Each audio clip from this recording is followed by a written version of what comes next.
اگر امام پر سجدہ سہو لازم ہوا تو وہ شخص جس کی کچھ رکعتیں باقی ہیں، یعنی کوئی شخص دوسری رکعت میں شامل ہوا یا تیسری میں یا چوتھی میں، تو پھر وہ سجدہ سہو میں امام کی اتباع کرے گا یا نہیں؟ عرض یہ ہے کہ وہ شخص جس کی کچھ رکعتیں باقی ہوں اس کو مسبوق کہتے ہیں، جو ابتدا سے پہلی رکعت میں امام کے ساتھ شامل نہ ہوا ہو، دوسری رکعت یا تیسری یا چوتھی میں وہ شامل ہوا۔ تو مسبوق کے حوالے سے مسئلہ یہ ذہن نشین کر لیں، ہمارے ہاں اکثر یوں ہوتا ہے کہ لوگ اس مسئلے سے غافل ہیں اور وہ اپنی نمازیں خراب کرتے ہیں، اور یہ صرف عام لوگوں کی بات نہیں ہے بلکہ وارثان منبر و محراب بھی اس مسئلہ میں بعض اوقات غلطی کے مرتکب ہو جاتے ہیں اور اپنی نماز خراب کر بیٹھتے ہیں۔ عرض یہ ہے کہ وہ شخص جس کی ابھی کچھ رکعتیں رہتی ہیں، اگر امام پر سجدہ سہو لازم ہوا،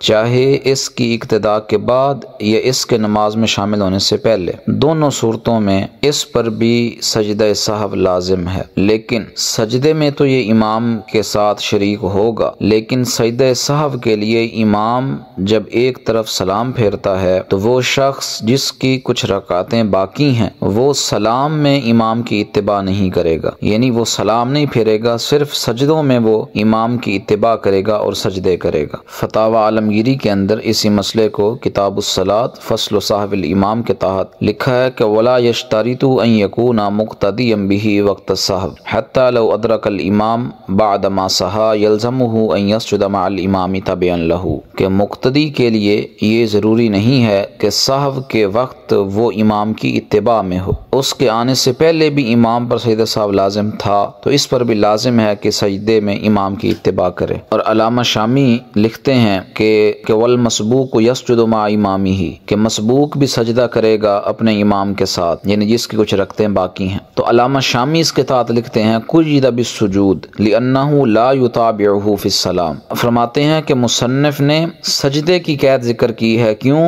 کہ جس کی کچھ رکعتیں باقی ہیں وہ سلام میں امام کی اتباع نہیں کرے گا، سلام امام کے ساتھ نہیں پھیرے گا، بل یسجد معہ، بلکہ وہ سجدہ سہو میں صرف امام کے ساتھ سجدہ کرے گا، امام کے ساتھ سلام نہیں پھیرے گا۔ اب یہ مسئلہ کہ اگر اس نے امام کے ساتھ سلام پھیر دیا تو آیا کہ اس کی نماز ہوگی یا نہیں، تو اس میں پھر تفصیل ہے۔ اگر اس نے جان بوجھ کر سلام پھیرا تو فرماتے ہیں کہ اس کی نماز فاسد ہو جائے گی، اور لو سلم علی ظنی ان علیہ ان یسلم فہو سلام، فرماتے ہیں کہ اگر کسی شخص نے یہ گمان کرتے ہوئے سلام پھیر دیا کہ میرے اوپر یہ سلام پھیرنا لازم ہے، میرے لیے ضروری ہے کہ میں امام کی اتباع میں ہوں، تو یہ اس کی جہالت کی وجہ سے ہوا کہ وہ مسئلے سے واقف نہیں تھا، اور اس کو علماء نے عمدن سلام پھیرنے کے قائم مقام کیا ہے، لہٰذا اس صورت میں بھی اس کی نماز فاسد ہو جائے گی، یعنی اس نے جان بوجھ کر پھیر دیا یا اسے مسئلے کا علم نہیں تھا اور اس نے سلام پھیر دیا، دونوں صورتوں میں اس کی نماز فاسد ہو جائے گی۔ لیکن اگر اس نے جان بوجھ کر سلام نہیں پھیرا بلکہ بھول کر وہ سلام پھیر لیتا ہے امام کے ساتھ، تو اب آیا کہ اس کی نماز ہوگی یا نہیں؟ تو فرماتے ہیں کہ اگر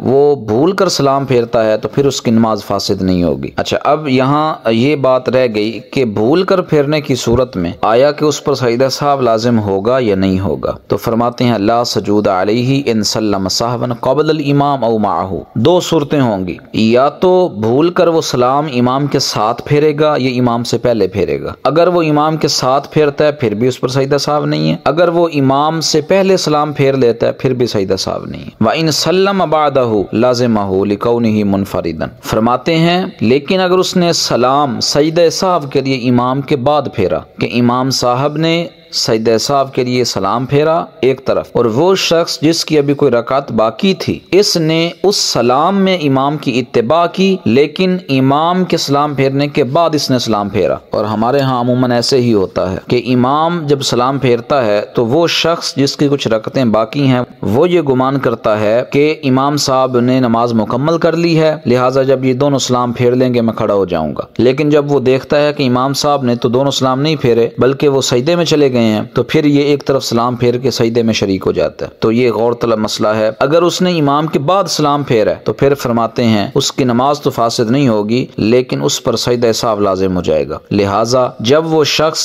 امام کی نماز مکمل کرنے کے بعد کھڑا ہوگا اپنی نماز مکمل کرنے کے لیے، تو اپنی باقی رکعتیں ادا کرنے کے بعد جب یہ تشہد میں بیٹھے گا تو اس میں یہ سجدہ سہو پھر دوبارہ کرے گا، سلام پھیر کر ایک طرف سہو کے سجدے دو کرے گا جو اس سے بھول واقع ہوئی ہے اس کی وجہ سے، اور پھر اس کی نماز صحیح ہوگی۔ لہٰذا اس مسئلے کو تمام احباب ذہن نشین کر لیں، یہ بڑا ضروری مسئلہ ہے۔ اب یہاں پر ایک اور عرض، اگر ایک شخص نے امام کی اقتداء کی اور اس کی کچھ رکعتیں باقی تھی اور امام سے بھول واقع ہو گئی اور اس شخص نے امام کی اتباع کرتے ہوئے بغیر سلام پھیرے امام کے ساتھ 2 سجدے کر لیے، لیکن جب یہ اپنی نماز پڑھ رہا تھا پھر یہ کوئی واجب چھوڑ بیٹھا، یہ واجب میں تاخیر ہو گئی یا کسی فرض میں تاخیر کر بیٹھا اور اس پر سجدہ سہو لازم ہو گیا، تو کیا اب یہ دوبارہ سجدہ سہو کرے گا؟ تو جی ہاں، نور العزا میں اور تحوی شریف میں لکھا ہے کہ دوبارہ اس پر سجدہ سہو لازم ہے، وہ دوبارہ سجدہ سہو کرے گا۔ ھذا ما عندی واللہ اعلم بالصواب۔